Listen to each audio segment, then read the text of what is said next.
Olá, com alegria damos seguimento ao estudo da Revista Espírita de Allan Kardec. Estamos aqui sempre fazendo esse estudo sequencial, cronológico, desta obra ainda bastante esquecida pelo movimento espírita.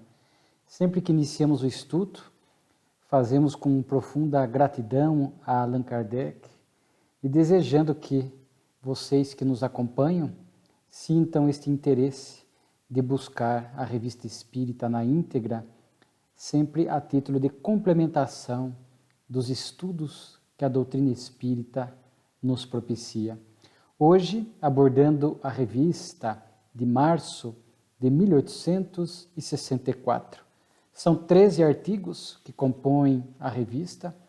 Veremos aqui, como sempre, parece repetitivo, mas é que particularmente, embora já esteja há muitos anos estudando e reestudando a Revue Spirite, eu sempre fico muito entusiasmado, alegre, grato por essas lições que temos encontrado na Revista Espírita. Hoje temos assuntos bastante profícuos, interessantes do ponto de vista do Espiritismo. O primeiro artigo, da perfeição dos seres criados. Kardec vai desenvolver um tema bastante recorrente, principalmente por aqueles que não compreendem as leis divinas, que questionam a razão do sofrimento, por que a criatura humana sofre tanto. Kardec, neste artigo, vai até citar a questão dos animais, o sofrimento dos animais, bem interessante. Claro que é um questionamento válido, um questionamento filosófico que está na mente da criatura humana desde tempos recuados. Por que há o sofrimento na Terra? Por que Deus não nos privou deste sofrimento? Nos privou do mal? Por que Ele não nos fez perfeitos, privando-nos de todas essas lutas e desafios?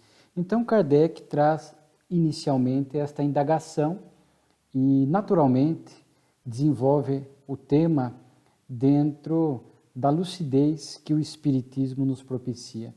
Primeiro, ele começa dizendo que, sim, Deus Todo-Poderoso, se desejasse, teria condições de nos criar perfeitos. Não como Ele, a perfeição absoluta, que Deus é único, mas ao menos uma perfeição relativa, acentuada, que nos aproximasse muito dele, a ponto de evitar em nós caminhos equivocados, caminhos que passassem pelo mal, que nos gerassem vicissitudes e sofrimentos.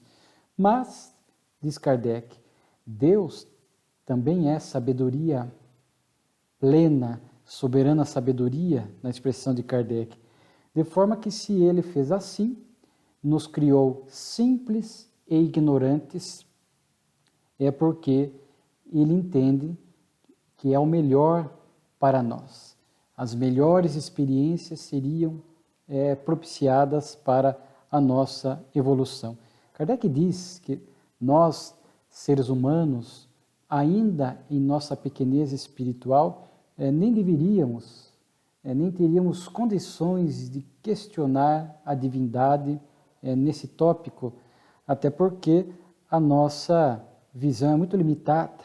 Diz Kardec, na Terra, o homem é como a criança, cuja visão limitada não vai além do estreito círculo do presente e não pode julgar da utilidade de certas coisas. Então, hoje, alguns que fazem esta análise de por que Deus não nos cria perfeitos, isento de vicissitudes, acreditam que seria o melhor caminho, a melhor escolha, como se nós pudéssemos ditar a Deus o que Ele poderia ter feito de melhor na sua criação. A criação de Deus é perfeita. Toda a criação, toda a lei de Deus, ela é justa, perfeita, expressa a sua amorosidade por nós. A amorosidade a tal ponto que, mesmo à luz da doutrina sendo criados simples e ignorantes, tendo que passar por toda esta caminhada evolutiva, O fato é que Deus nos dotou deste germe da perfectibilidade. O germe divino está em nós. Então, todos, sem exceção, todos os princípios espirituais criados por Deus atingirão a plenitude relativa. É a nossa fatalidade espiritual. Podemos embaraçar, dificultar, atrasar, atrair mais dores e desafios pelas nossas escolhas equivocadas, mas jamais poderemos evitar esse progresso. Então nós vamos entendendo essa questão, né? Aqui Kardec, naturalmente, que pela própria questão inicial, Kardec vai falar um pouco das vicissitudes, vai falar um pouco do mal, porque ainda se pensa que o mal é criação de Deus, como se ele tivesse criado uma força oposta ao bem, como se fosse um contrapeso, como se fosse algo que devesse duelar por toda a eternidade, a luta eterna entre o bem e o mal. E Kardec vai nos falar a respeito disso, né? Que o mal ele decorre das nossas imperfeições. O mal é transitório, somente o bem é eterno. Então, ainda que tenhamos feito escolhas através do livre-arbítrio, escolhendo o mau caminho que nos traz por consequência, por lei de causa e efeito, vicissitudes e sofrimento, isso é transitório. Não há sofrimento eterno, não há penas eternas. Então veja que a lucidez espírita, ela vai trazendo essas informações e isso para nós é um consolo, é um convite para uma nova forma de entender a divindade, como Jesus já o havia nos apresentado, este Pai Celestial, amoroso e misericordioso pelas nossas imperfeições e paixões, é que nós fomos diminuindo a divindade, quando na verdade o caminho é oposto. Nós temos que crescer espiritualmente, dilatar o nosso conhecimento e a nossa moralidade para que possamos alçar voos para melhor entender a criação de Deus e entender o próprio Criador. Mas Deus vai criando meios, mecanismos, circunstâncias para que este progresso gradativo se dê. Porque seria muito incoerente que Deus nos criasse simples e ignorantes, com o germe da perfeição, mas sem os meios para desenvolver esse potencial. Então nós temos as circunstâncias da vida, as experiências, a nossa própria imortalidade, herdamos de Deus a eternidade, que em nós se expressa como imortalidade. Então, temos aí a eternidade para evoluir, né? Atingir esta plenitude relativa que todos estamos destinados. Já comentamos, eu me lembro que é uma lição da Revista Espírita, não sei se já fizemos ou faremos, mas há questões muito profundas dentro dessa questão do progresso. Se para nós o progresso tem limites, se um dia atingiremos um limite a ponto de não termos mais nenhuma possibilidade de progredir, como para nós nos é apresentada a categoria de espíritos puros. Há uma belíssima comunicação na revista que nos fala que o progresso é infinito. Deus é único, de forma que ele tenha a perfeição absoluta, de modo que sempre haverá uma distância evolutiva entre nós e Deus. Portanto, sempre haverá um caminho, uma marcha, um progresso a ser feito da nossa parte na direção do Criador. É claro que, nesta altura da nossa patamar espiritual, ainda muito limitado, não temos condições de entender o progresso dos espíritos puros nessa caminhada permanente do processo evolutivo. Mas o fato é que o Espiritismo, portanto, vai nos elucidando. Este artigo de Kardec, este texto do nobre codificador, é de uma coerência, de uma profundidade que realmente nos sensibiliza. Ele diz assim: Ele, Deus, estabeleceu leis que são justas e boas. O homem seria perfeitamente feliz se as observasse, mas a menor infração a essas leis causa uma perturbação, um contragolpe. Daí todas as vicissitudes. É, pois, ele próprio, o homem, a causa do mal por sua desobediência às leis de Deus. Portanto, o mal, o sofrimento, não é da vontade de Deus, mas decorre da nossa imperfeição espiritual. De forma que, à medida que agimos mal, ferimos a harmonia das leis divinas, causamos sofrimento na vida alheia, para a vida, para a comunidade, isso retorna para nós. Kardec diz um contragolpe, uma expiação, para ensinar nós espíritos em aprendizado que toda violação da lei de Deus tem uma resposta. Nós sofremos e com o tempo o espírito vai aprendendo que agir mal não vale a pena. Traz desconforto, dificuldades e sofrimentos. O espírito vai aprendendo ao longo da reencarnação que deve buscar espontânea e voluntariamente o caminho do bem. Então ele sofre as vicissitudes, as expiações, as provas, etc., para que possa ir aprendendo a escolher o seu caminho, para que possa ir evoluindo. Kardec vai tocar num assunto muito interessante, que nos remete ao Livro dos Espíritos. Nós vamos ler aqui antes de comentar. Primeiro a questão 119, que muito bem reflete essa ideia doutrinária que estamos aqui apresentando da Revista Espírita. Pergunta: Deus não pode livrar os espíritos das provas que devem sofrer para chegarem à primeira ordem dos espíritos puros? Se tivessem sido criados perfeitos, não teriam merecimento para desfrutar dos benefícios dessa perfeição. Onde o mérito sem a luta? Por outro lado, a desigualdade que existe entre eles é necessária à sua personalidade, e a missão que lhes cabe em seus diferentes graus está na vontade da providência, com vistas à harmonia do universo. Olha só o mérito, como é gratificante para nós, espíritos em evolução, a cada reencarnação, verificando as conquistas que vamos fazendo do ponto de vista intelecto-moral, a transformação do homem velho no homem novo, o Evangelho, as lições do Cristo tomando conta de nós e modificando o nosso comportamento. Então, tudo isso é mérito. É como, mal comparando, uma pessoa aqui da Terra que torna-se rica por herança. Ela faz jus a isso, não há nada que impeça, mas às vezes os comentários dizem, mas a pessoa nunca suou para ganhar aquele dinheiro. Que mérito ela tem, foi uma herança. Claro que ela poderá fazer bom ou mau uso do dinheiro. E aí ela terá que demonstrar valores e aptidões para não desperdiçar todo o dinheiro. A mesma forma, mal comparando, os espíritos deixam claro que é a questão do mérito.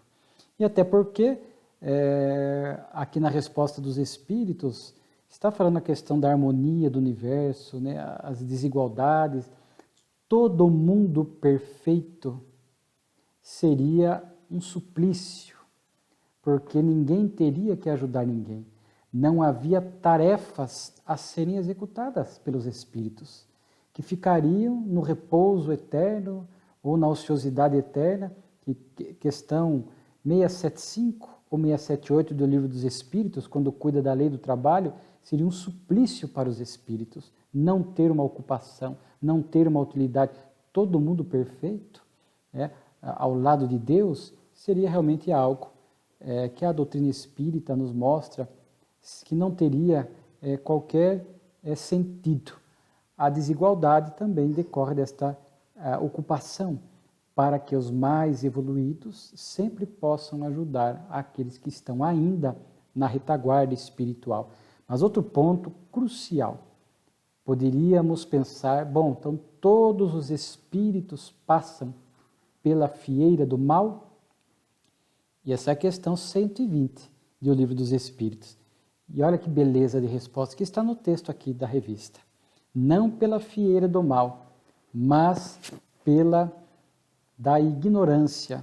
Então nós vemos que há espíritos que têm esta opção de, desde o início da evolução, no reino nominal, é claro, não vamos entrar aqui nos detalhes da evolução do princípio espiritual nos reinos inferiores.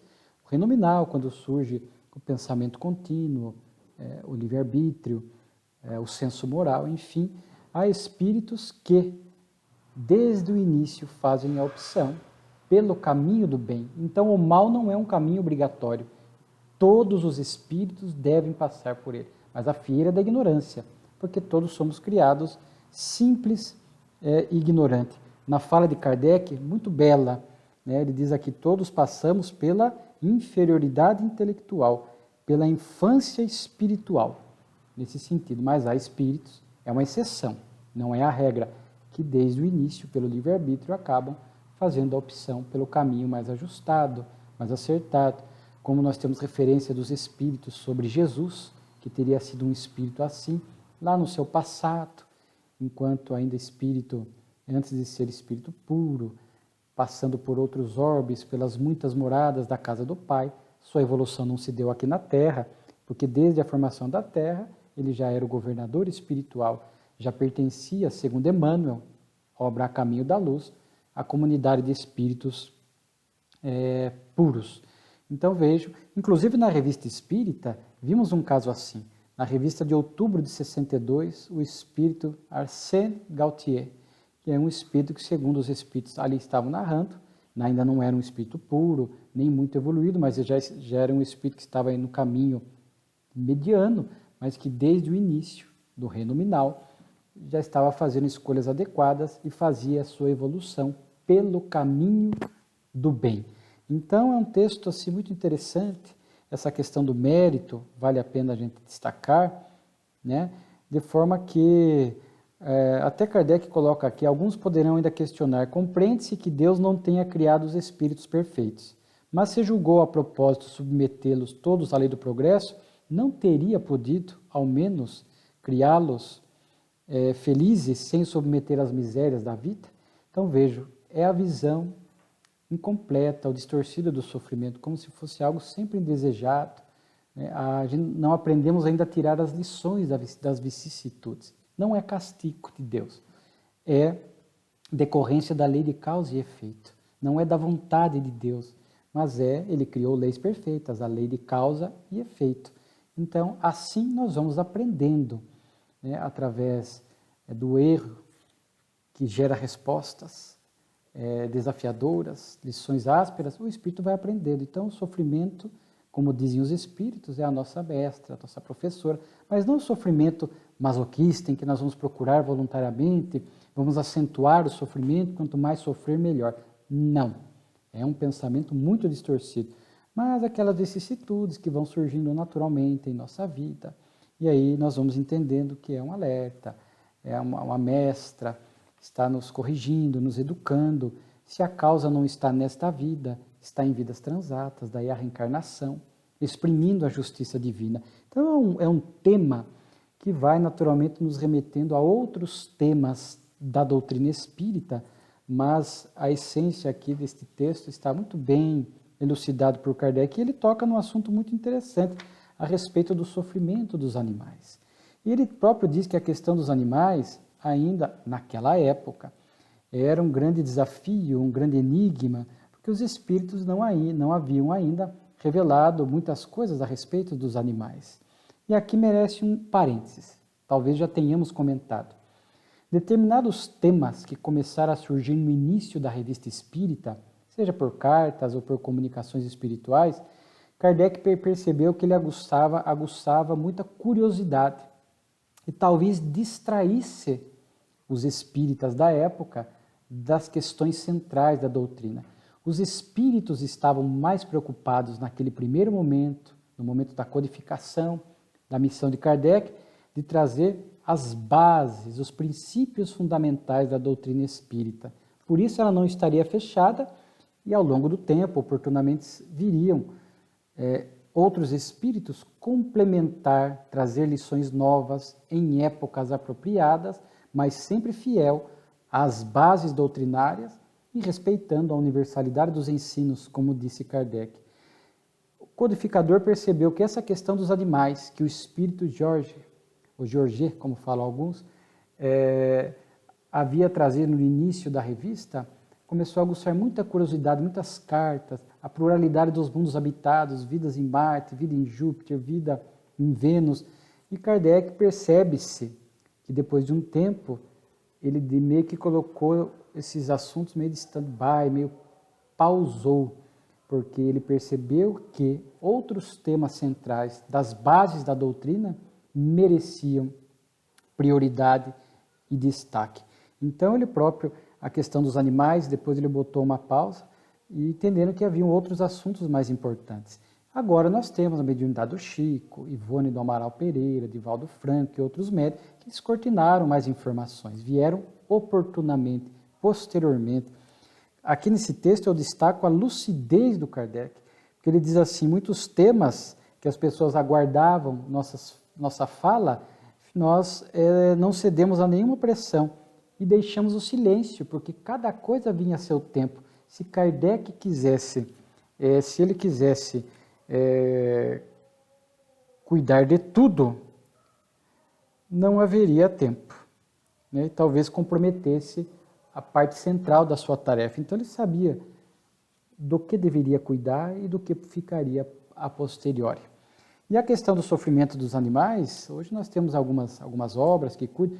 Eu vou deixar aqui para vocês procurarem uma mensagem de Emmanuel, Animais em Sofrimento. Está aí na internet. Emmanuel, Animais em Sofrimento, da obra Aulas da Vida de Chico.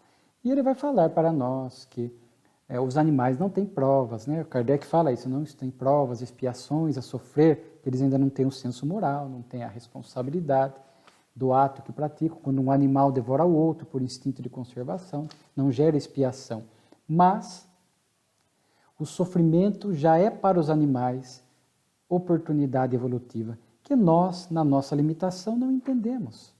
Emmanuel chega a dizer que são passaportes para a evolução, quando os animais sofrem por questões circunstanciais da vida, às vezes maus tratos de um dono, maus tratos na rua. O animal está sujeito a este sofrimento circunstancial, porque não é prova, não é expiação, não faz parte, entre aspas, do seu planejamento reencarnatório, né? Então, mas esse sofrimento, portanto, não é inútil. Isso é que a gente temos que entender, né? Deus não permitiria isso de forma inútil, de forma que aquele sofrimento experimentado para os animais se converte em passaporte de evolução para eles. É como se apressasse, como se gerasse para eles um salto de evolução. Nós não temos como entender em minúcias isso, né? Tanto que Kardec finaliza o texto dizendo, olha a lucidez, ensina-nos o Espiritismo e nos prova que o sofrimento no homem é útil ao seu avanço moral. Quem nos diz que o dos animais não tem utilidades? Que na sua esfera e conforme certa ordem de coisas não seja causa de progresso? Então vejam, Kardec já antevia, sem essas revelações posteriores que vieram, que havia uma determinada utilidade no sofrimento dos animais. Logo em seguida a esse texto, segue o assunto, porque Kardec transcreve, vai ficar aqui para vocês lerem, é uma comunicação longa do espírito Erasto. Erasto sempre se comunicava pelo médium, o Sr. Dumbell, e sobre o tema, sobre a não perfeição dos seres criados, onde ele vai trazer um reforço de tudo isso que Kardec havia nos apresentado, falando da lei do progresso, de que tudo está em movimento, a importância da atividade humana, das ocupações, do mérito, né? E ele diz aqui, como fala de movimento e de atividade, né? Ele vai falar assim, só Deus pode ficar e viver na sua imobilidade gigantesca. Olha que bonito, Erasto. É o sumum e o máximo de todas as coisas, o alfa e o ômega da vida. Eu achei de uma beleza impressionante. E aqui ele até fala, Erasto, um dos atributos de Deus, né, a imobilidade. Claro que nós não vamos entender aqui imobilidade como sendo inação, Deus paralisado, ocioso, observando e nada fazendo. É uma imobilidade que vai muito além disso, porque é um atributo, não é um defeito. Deus é absoluto. E aí nós entendemos imobilidade por quê? Novamente, a nossa dificuldade de entender é porque o psiquismo divino abarca todo o universo. Estamos mergulhados no seu fluido mental, no seu pensamento, no seu hálito, alguns falam o hálito divino, de forma que Deus age, cuida, provê de tudo e de todos, sem essa necessidade de movimento da criatura humana. Ah, eu vou ajudar fulano, eu tenho que me deslocar até lá. Ah, vou visitar ciclano, eu tenho que me deslocar até lá. Deus está em tudo. É nesse sentido. E por isso Paulo diz que nele, em Deus, nos movemos, vivemos e existimos. É algo profundo. Realmente essa comunicação de Erasto, extraordinária, fica aqui a recomendação. O segundo artigo, médium pintor cego. Kardec noticia de uma jovem religiosa num convento, cega, que pintava. Isso foi em 1849, antes do Espiritismo. Kardec fazia questão de trazer alguns fenômenos espirituais, porque algumas pessoas ainda acreditavam que foi o Espiritismo que criou os fenômenos espirituais. E os fenômenos sempre existiram. Não havia conhecimento, o Espiritismo trouxe, para tirar do campo do milagre e demonstrando que são leis divinas que nós desconhecemos. E diz ali que viram um álbum com diversas pinturas dessa jovem religiosa, belíssima, com detalhes e tudo mais, e várias vezes foi demonstrado que ela era cega, colocaram um papelão na frente, prancheta e tudo mais, né? Inclusive substituir uma cor pela outra, ela não percebeu a mudança e continuou pintando com a cor. E naturalmente que Allan Kardec aqui vai expressar a sua forma de entender o assunto, dizendo que a jovem pintora ela via pelos olhos da alma, né? Kardec vai falar do perispírito, e algo muito interessante, ele fala a fisiologia dos espíritos, através desse corpo espiritual que vai se desenvolvendo, muito complexo, profundo. Depois, somente com Chico Xavier, a obra Evolução em Dois Mundos, o espírito André Luiz, iria nos falar desta complexidade do perispírito, as suas células, os seus órgãos, né? Até porque o corpo está ligado molécula a molécula a ele, mas já comentamos aqui, não órgãos que tenham necessariamente a mesma função do órgão no corpo físico, né? Porque não teria sentido, mas a matriz energética do órgão que desenvolve essas funções também no perispírito. Então, aprendemos com a doutrina que, diferentemente do corpo físico, determinado sentido do espírito se expressa por todo o espírito através do perispírito. Então, ele não vê pelos olhos, vê por toda a alma. Então, Kardec fala dessa segunda vista, que ela poderia estar vendo com os olhos da alma, por isso conseguiria pintar. Então, Kardec apresenta aqui algo que ele fala da visão da alma, que seria algo anímico, mas também poderia ser mediúnico se ela estivesse recebendo a ajuda de algum espírito. É isto que diferencia o anímico do mediúnico, né? Então, Kardec fala isso, que como se vê, esse fato não implica ação mediúnica, mas também não exclui, em certos casos, a assistência do espírito estranho. Essa jovem podia, pois, ser ou não ser médium, o que um estudo mais atento poderia ter revelado, né? Então, diz que, às vezes, determinados fatos precisam de mais tempo, de mais observação, para sabermos se é algo mediúnico, uma potência do próprio espírito, ou se há interferência da espiritualidade produzindo, daí algo mediúnico. A vidência, às vezes a vidência pode ser anímica, da própria alma, né? O encarnado que tem este potencial, através da glândula pineal, etc., ele consegue enxergar o mundo espiritual, né? Ou há pessoas que ocasionalmente têm vidência e, de repente, um espírito vem, se aproxima, produz uma imagem mental, produz uma cena, ou dá-lhe um passe, aflorando naquele momento uma visão, uma percepção do mundo espiritual. Aí já a assistência dos espíritos, já é o cunho mediúnico, né? Então, bem interessante também esta anotação de Kardec. Depois o item variedades, onde aqui chamado uma tentação. Uma senhora que tinha uma faculdade mediúnica tipológica, né, através das pancadas, né, e ela se comunicava ainda dessa forma mais rudimentar, mas era uma mediunidade, procurada por muitas pessoas. Através dessa mediunidade, ela revelava muitas coisas, trazia muitas informações, muitas pessoas procuravam, e diz Kardec, por isso uma tentação. Ela era uma boa médium, em termos morais. Um senhor a procurou, ofereceu 10 mil francos, uma alta quantia para que ela recebesse uma comunicação para ele, o que não aconteceu. E aí Kardec fala, né, que os espíritos quiseram provar a este homem que não é com dinheiro que se faz os espíritos falar. E ele acrescenta que mesmo que a mulher tivesse aceitado o dinheiro, isso não seria garantia de que o fenômeno acontecia, né, porque os fenômenos só podem acontecer com a interferência dos espíritos, que os bons não se submetem a esses caprichos humanos.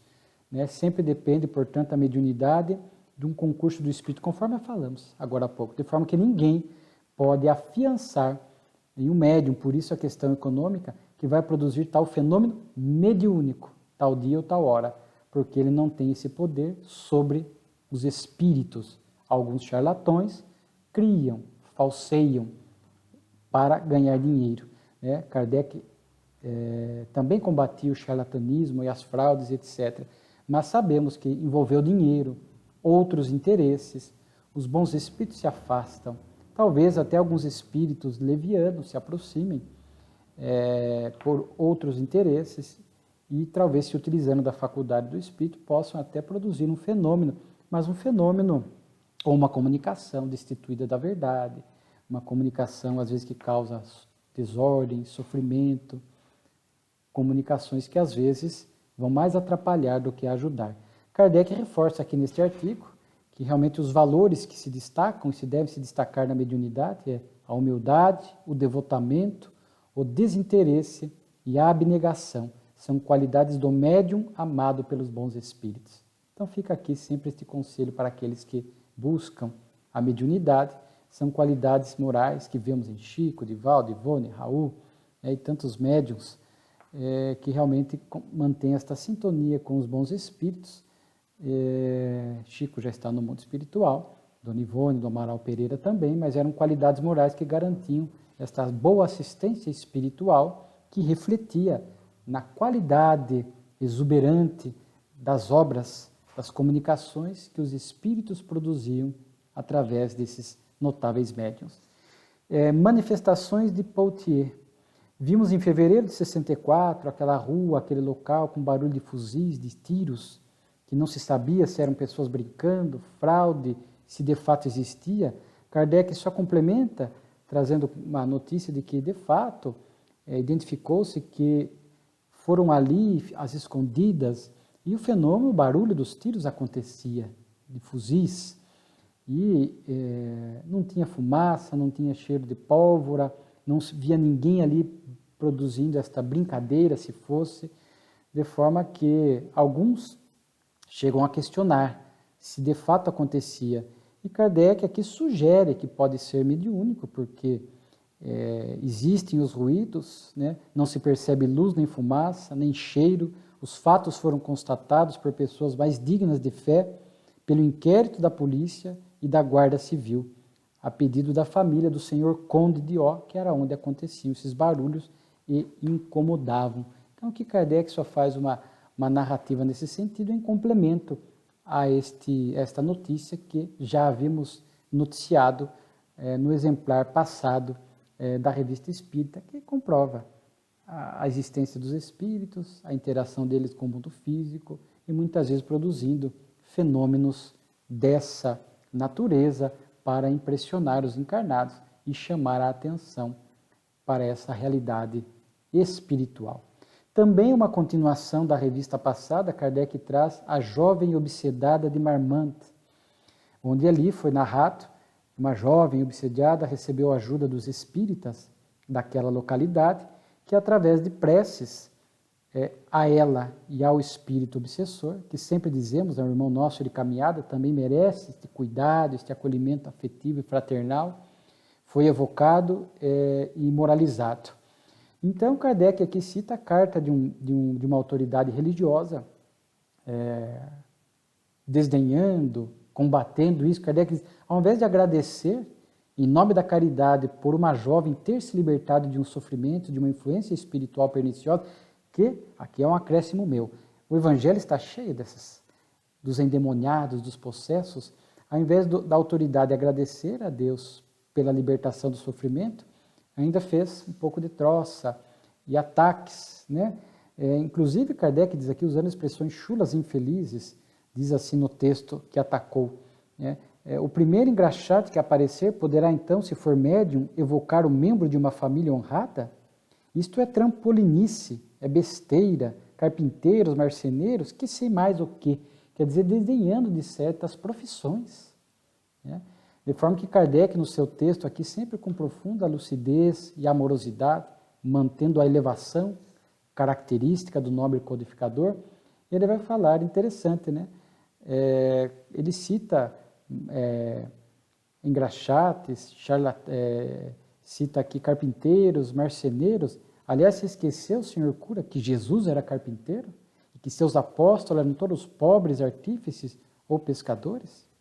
Desprezai esse pobre engraxate quando limpais vossos sapatos? Por quê? Porque sua posição é humilde? Não achais que sejam dignos de evocar a alma de um nobre personagem? Então, credes que Deus faça a diferença entre a alma do rico e do pobre?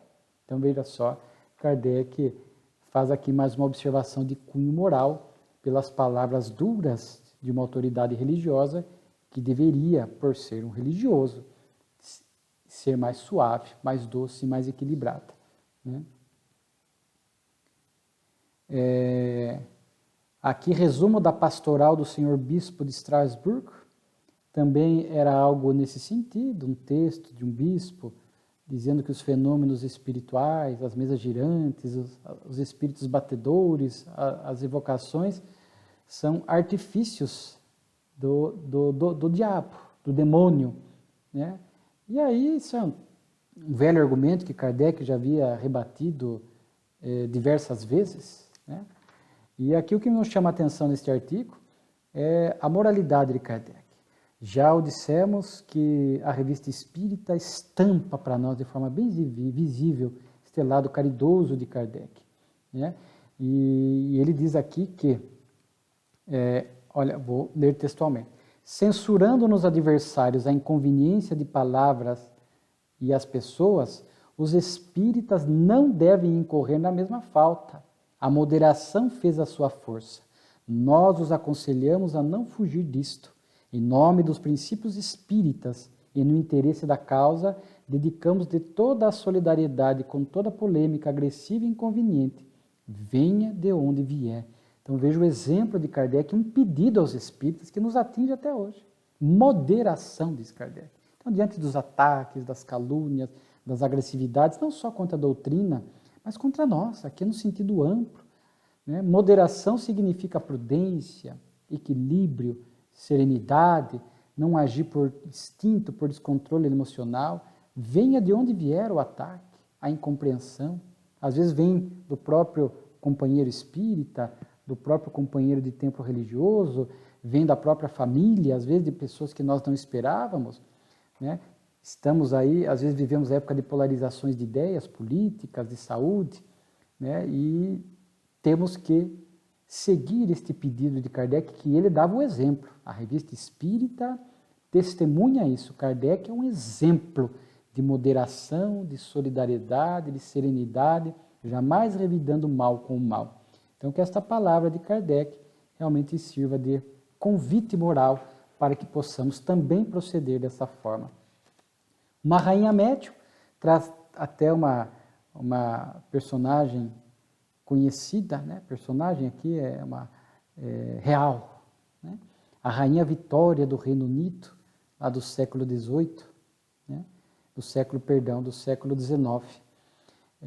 Ela teve o reinado dela de 1837 ao fim de 1901, morreu aos 81 anos de idade, e chegou ao conhecimento público, um fato notório, que o seu marido, o príncipe Alberto, já havia falecido, mas ela o consultava para questões importantes do seu reino.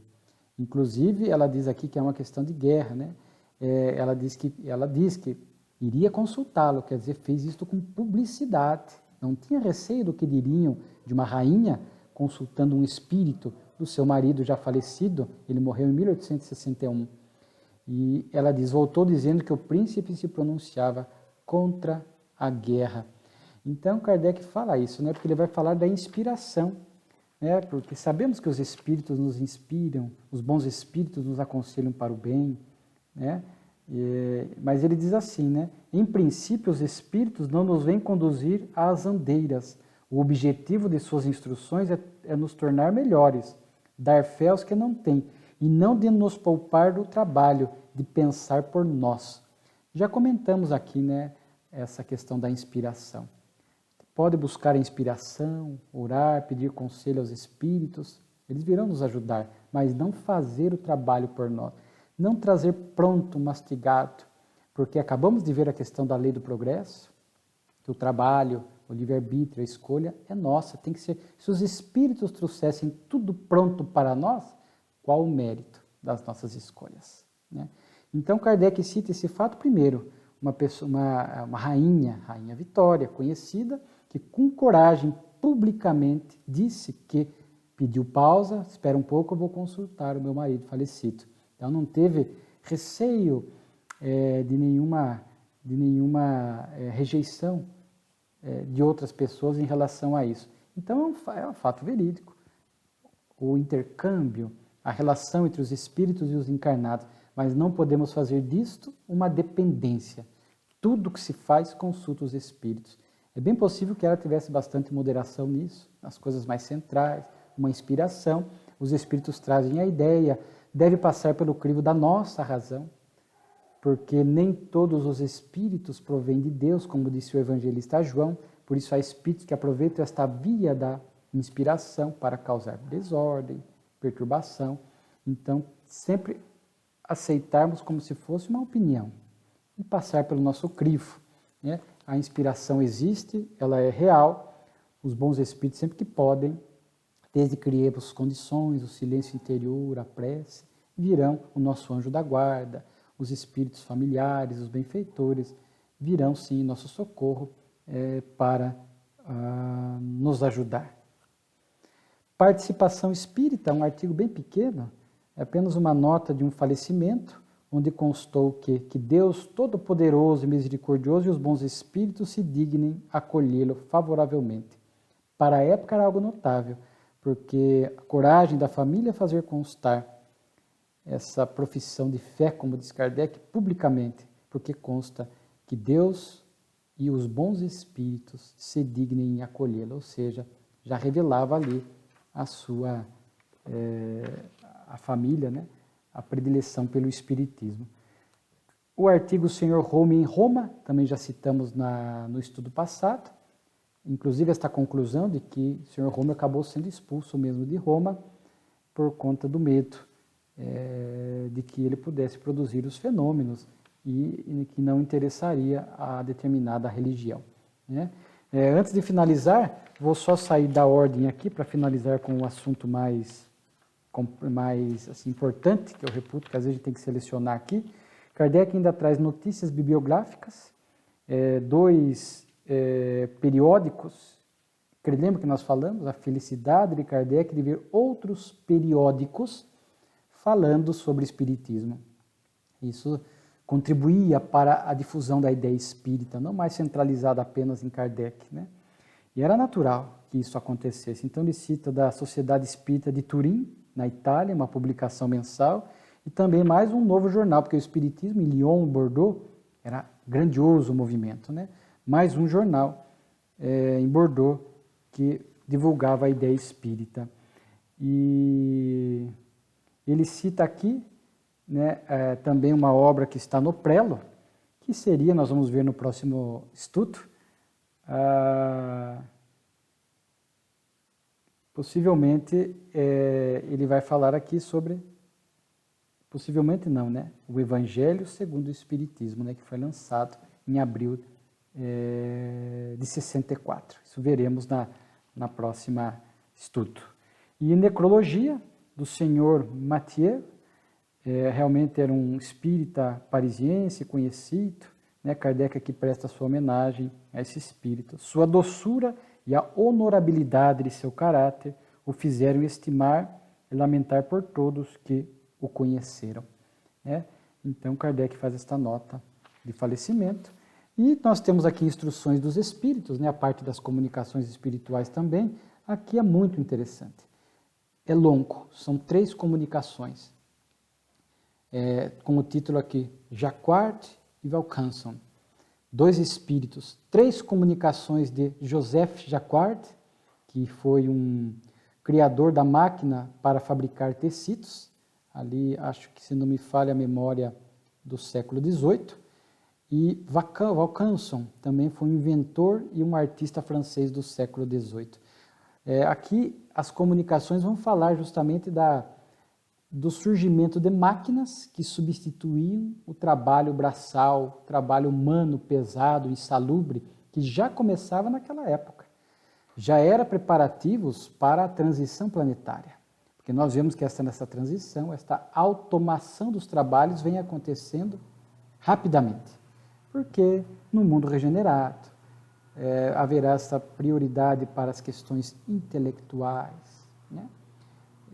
E de forma que muitos trabalhos perigosos, pesados, cansativos, que às vezes tiram energias valiosas da criatura humana, mas por enquanto necessárias, vão permitindo que máquinas façam esse trabalho. Para quê?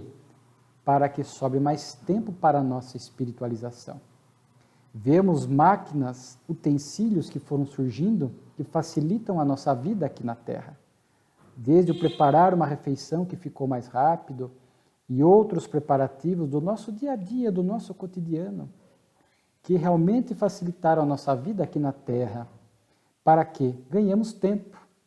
Tempo que deve ser bem empregado. Porque há pessoas que ganham tempo, mas usam este tempo adicional para as futilidades da vida, para as questões do materialismo, para o ócio exagerado, para o descanso exagerado, sem que aproveitem aquele tempo adicional agora por conta da automação de determinados serviços.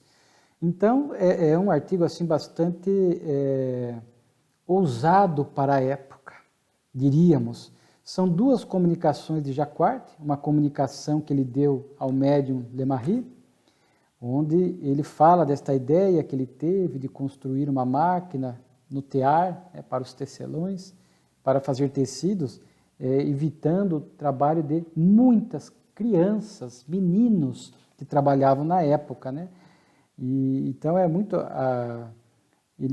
bela esta mensagem, né? Eu tinha uma ideia fixa, a de aperfeiçoar e, sobretudo, economizar, suprimindo algumas mãos.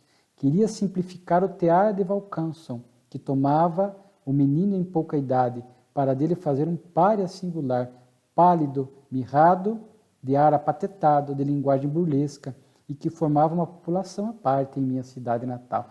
Então vejo determinados espíritos vêm com missões muito interessantes, né? De trazer máquinas, construir, criar máquinas que vão facilitar a nossa vida na Terra. Mas ele fala assim, né? Que ele diz aqui, humilde operário, eu não era um gênio, mas como tantos outros, um predestinado chamado a simplificar um tear que deslocava os membros, abreviando a vida de milhares de meninos, suprimir um suplício físico, servindo à indústria a servir o gênero humano. Mas ele vai falar aqui interessante porque há esse, digamos assim, este contrassenso. Porque ao mesmo tempo que criou uma máquina que produz mais com menos riscos para a saúde humana, ao mesmo tempo gera desemprego. Então ele diz que às vezes essas ocorrências são mal vistas, máquinas substituindo empregos humanos, a gerar ainda muito desemprego, né? Claro que isso acontece, essa chamada automação dos trabalhos, né? Ele traz isso até para hoje, né? Mas também não causa um mal atual. O primeiro inventor da máquina de fiar destruiu o recurso de muita gente. Quem fiava a matéria-prima, senão a mãe de família, a pastora, as velhas. Os inventores de máquinas revolucionam a matéria, precursores do futuro, né? Precursores do futuro. Depois, essa é a primeira comunicação. Ele é evocado na sociedade parisiense, porque essa comunicação ele deu aparentemente na residência do senhor Lemarie, que acordou de manhã com esta força involuntária para escrever a mensagem.